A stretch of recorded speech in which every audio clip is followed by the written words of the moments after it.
Alright guys, welcome back to the channel. Once again, thank you for taking time out to watch the video. I appreciate the support you guys continue to show the channel here.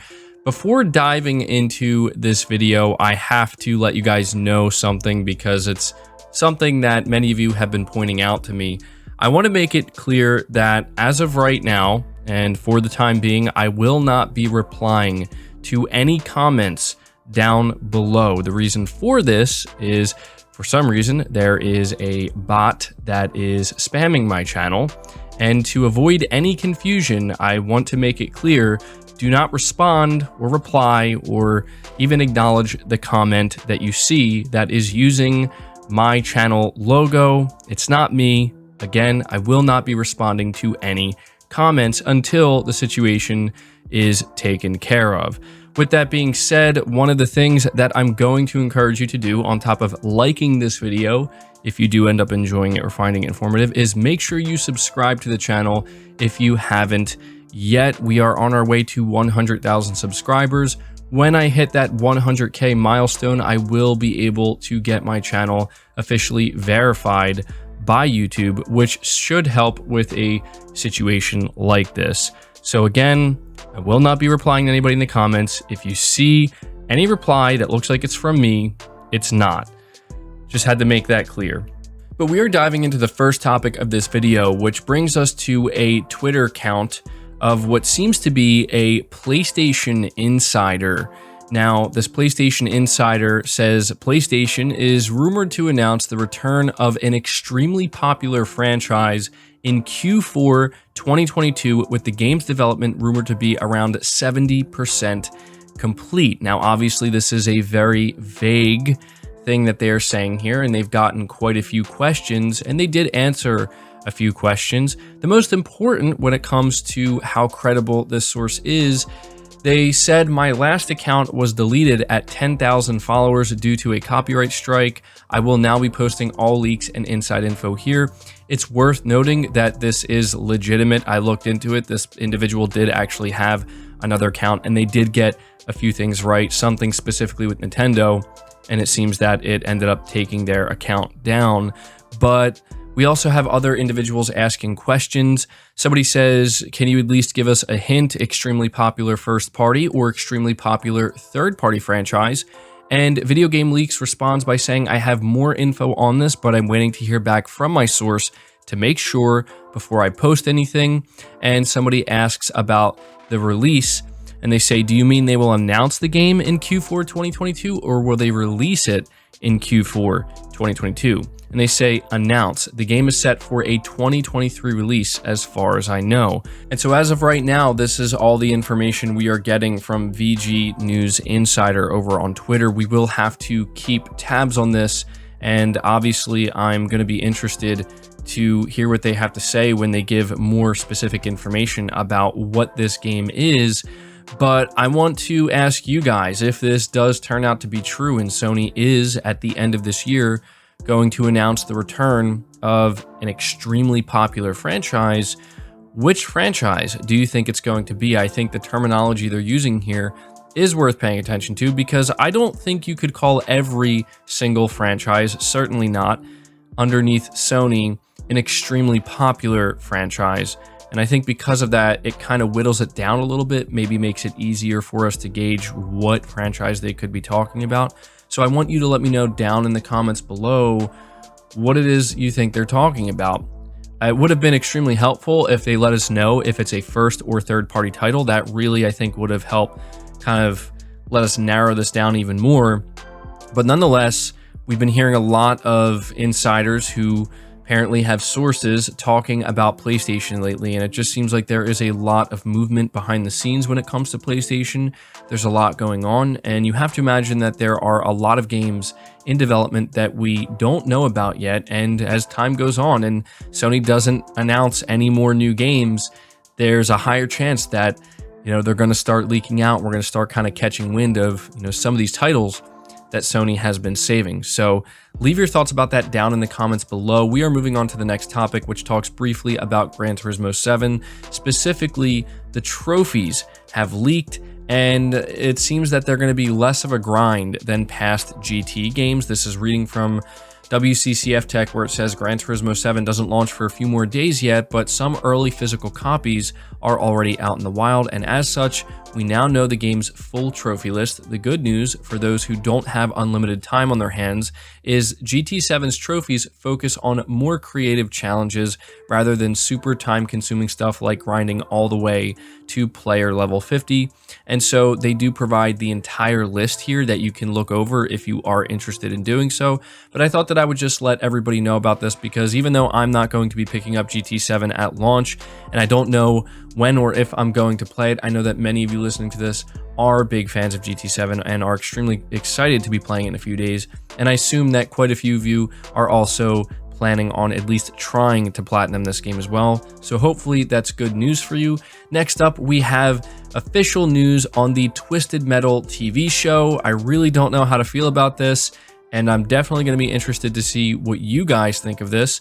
This is reading from PlayStation Universe, where it says the new Twisted Metal TV show has found a streaming home with Peacock. It's been announced, and our first tone of the show is revealed as it's described as an action comedy. This new report from website Variety provides some of our first inklings towards what the plot line for the show will be, along with a description of its overall tone. The half-hour action comedy will see Anthony Mackie play as John Doe, a smart A milkman who talks as fast as he drives. The report then goes on to state it's an original take on the IP from two of its executive producers, Rhett Reese and Paul Wernick. And so, yeah, I mean, you know, this is the first official information we have regarding Twisted Metal. People seem pretty perplexed that Sony decided to partner with Peacock here. I'm going to be honest with you guys. I think that that is pretty much going to ensure it's not going to do well. I just have a bad feeling about that. People are getting tired of feeling like they have to subscribe to all of these different, you know, subscription services, and just to watch shows that they might be interested in and they don't even know yet if they're going to like them. And when you think about Twisted Metal, I am just having a difficult time visualizing how this is going to translate into a action comedy TV series. I really have no clue. Again, I'm going to be very interested to hear what you guys have to say about this, because I'm going to be honest, I'm just not getting a good feeling with this. I mean, I kind of felt the same way to an extent, although not as severely, when it comes to the Uncharted movie. And it seems that the Uncharted movie was a big success, and I saw it myself, and it wasn't anywhere near as bad as I imagined it could have been, which is great. And I hope that the same turns out to be true for Twisted Metal, but I don't know. I'm just not, I'm not really feeling this right now, and I'm gonna have to see it. I'm gonna have to really see and pay attention to the first trailer to kind of figure out if this is something that's, you know, actually going to be halfway decent or just a complete dumpster fire. But we are moving on to the next topic, which talks about Ghostwire Tokyo. This is reading from PlayStation Universe. It says, last week, the leak on the PlayStation Store implied that we'd be getting some kind of comic or visual novel before Ghostwire Tokyo's launch. The leak has been officially confirmed, with Ghostwire Tokyo Prelude, the Corrupted Case File, being a new visual novel available for players on PS5 for free today. It'll act as a prequel for players and is a necessity for anyone who's thinking of grabbing Ghostwire Tokyo when it launches at the end of this month. And so, yeah, I wanted to let you guys know about this, because I don't know how many of you are looking forward to Ghostwire Tokyo. Unfortunately, it seems like it's not a game that many people are excited for, but there's definitely interest there, and I think people are appreciating kind of like the uniqueness of what they're seeing with this game.